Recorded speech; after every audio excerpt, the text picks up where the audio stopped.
Hello, welcome to English Reading by Hidemi Woods. I'll read episodes from my books and talk about them. I hope you enjoy the show with me.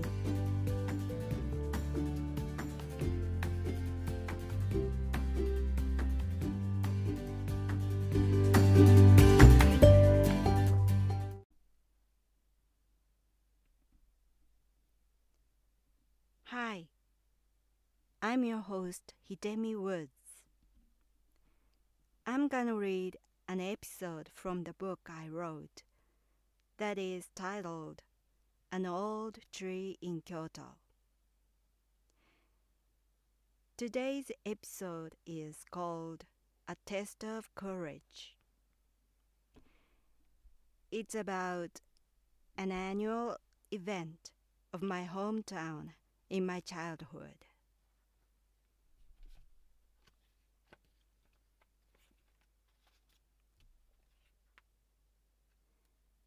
A test of courage.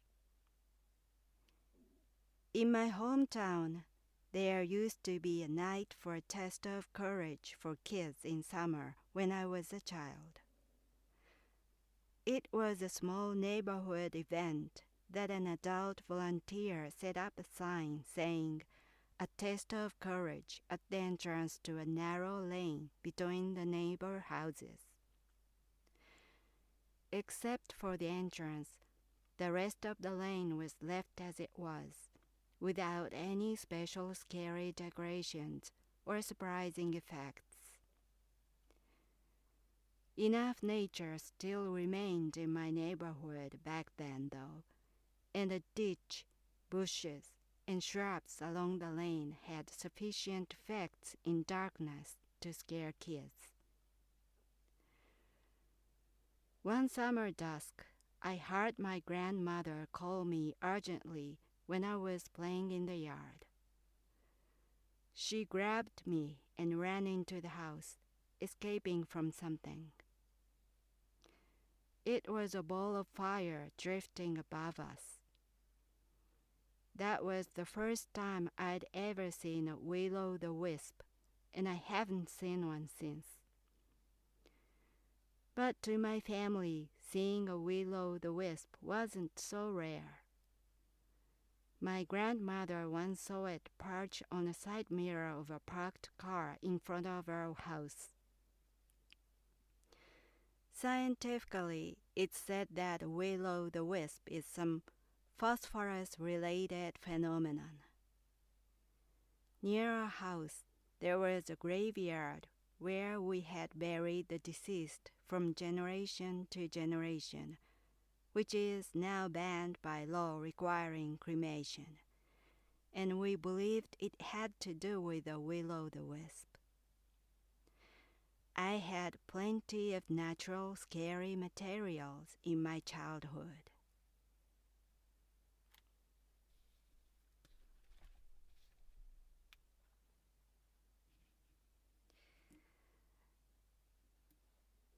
Back then, when I was a child,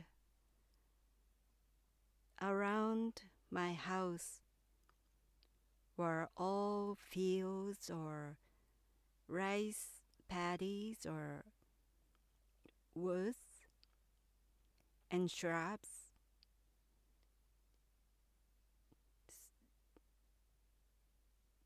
It's just a small cluster of houses, and except for those houses, the rest of the town was all nature.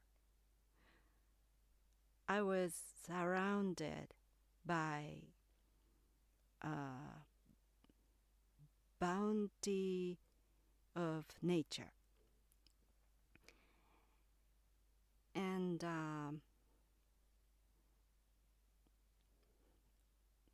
there are some streets, of course, but there were a few street lamps and houses were dark, so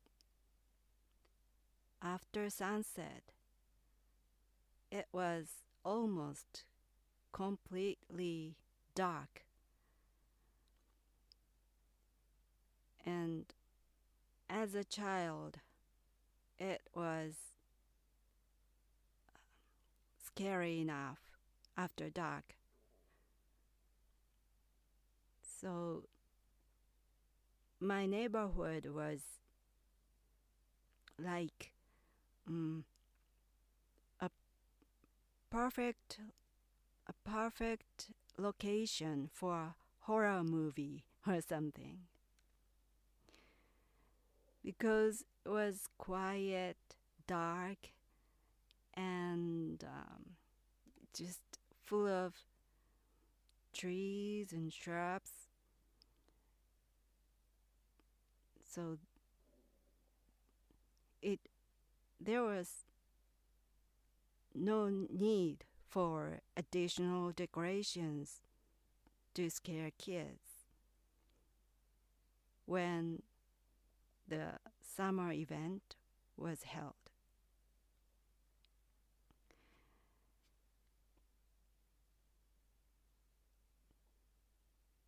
In that plenty of nature, it felt like human beings were so small and powerless, because nature was so powerful and huge, and it's dominant over humans.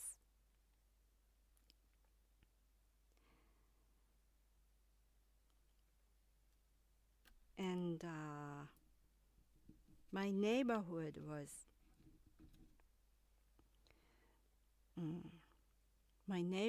was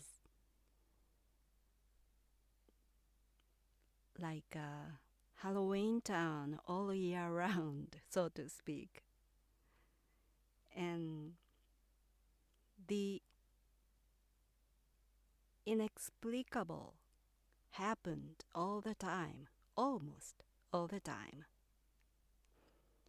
such as will-o'-the-wisps or fox appeared. As I talked about before here, fox, not physically, but spiritually appeared to tease people, to deceive or make fun of people.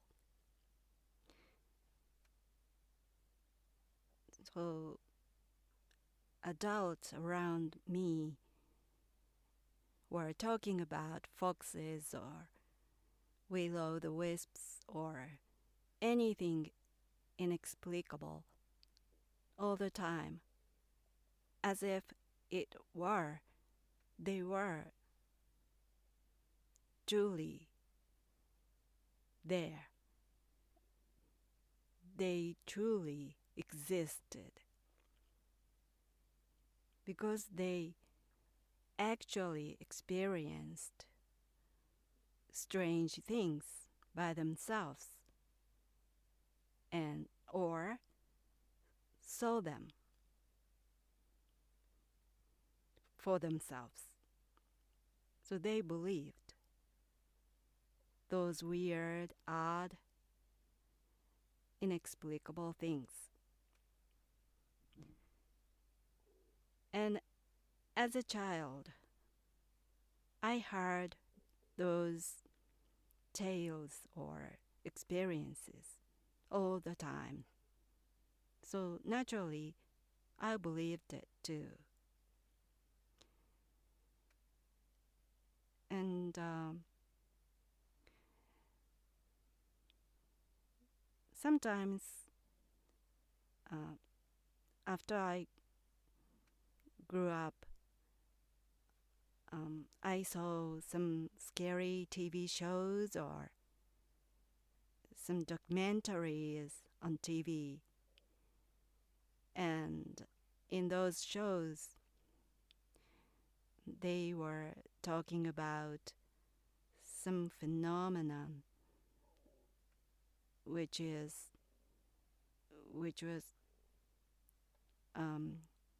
are hard to explain, hard to believe its existence or something. And for me, when I watch it, I don't feel it so strange, because it could happen in my hometown easily. I feel. So it's not so strange to me because of my childhood experiences.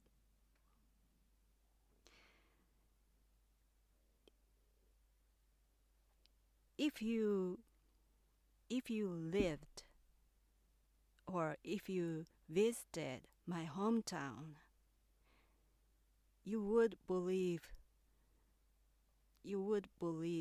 those strange things easily too, I bet. The atmosphere, the surroundings of my hometown had that kind of effect on you to believe the inexplicable easily. If you took one glimpse of my hometown, you would be convinced those things would happen here.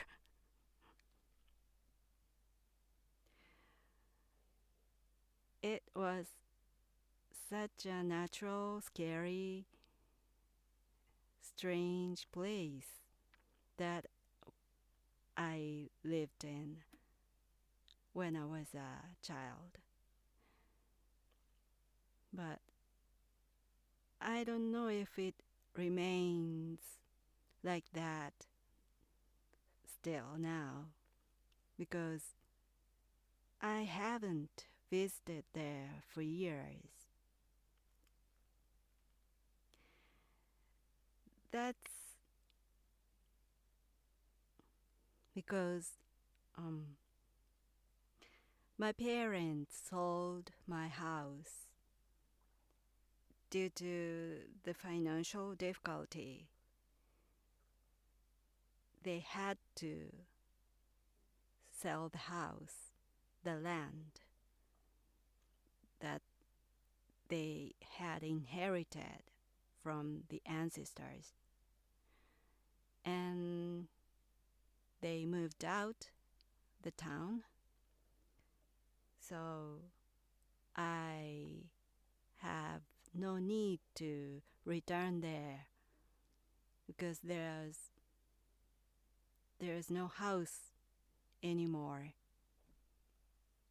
Our house is demolished and the land is empty now.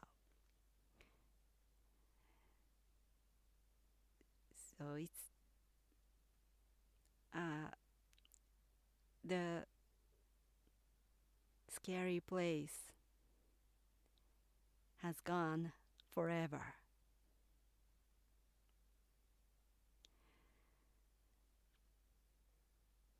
Well, that's all for today.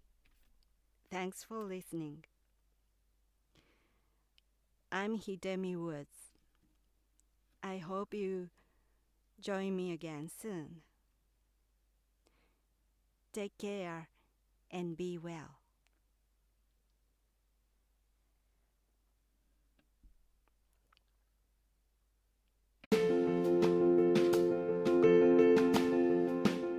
Audiobook, The Family in Kyoto, One Japanese Girl Got Freedom by Hidemi Woods on sale at online stores or apps.